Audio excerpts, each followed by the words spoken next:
ആമേൻ. കർത്താവിൻ്റെ ഉന്നതമായ നാമത്തിന് സ്തോത്രം ചെയ്യുന്നു. കർത്താവിൻ്റെ വിശുദ്ധ പൗരോഹിത്യത്തെ മഹത്വപ്പെടുത്തണമേ.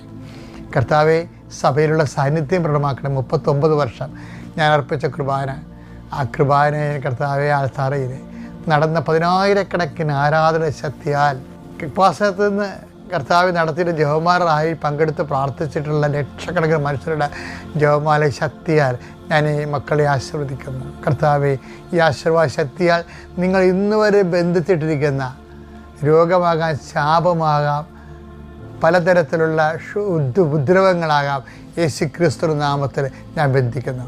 കർത്താവ് അത് അഴിഞ്ഞു മാറട്ടെ യേശുവിൻ്റെ നാമത്തിൽ. ആമേൻ. കർത്താവെ, അപ്പാ, സ്വർഗീയപ്പാ, അങ്ങേപ്പുത്രൻ യേശുക്രിസ്തു നാമത്തിൽ ഞങ്ങൾ പ്രാർത്ഥിക്കുന്നു. അങ്ങയുടെ കൈകൾ അങ്ങയുടെ മക്കളുടെ മേൽ നീട്ടണമേ. അവരുടെ ഉദ്യമങ്ങളെ നീ ആശീർവദിക്കണമേ. അധ്വാനങ്ങളെ നീ അഭിവൃദ്ധിപ്പെടുത്തണമേ. അവരോട് വാക്ക് പറഞ്ഞവരെ, അവരുദ്ദേശിക്കുന്ന കാര്യങ്ങൾ, അവരുടെ ഡേറ്റ്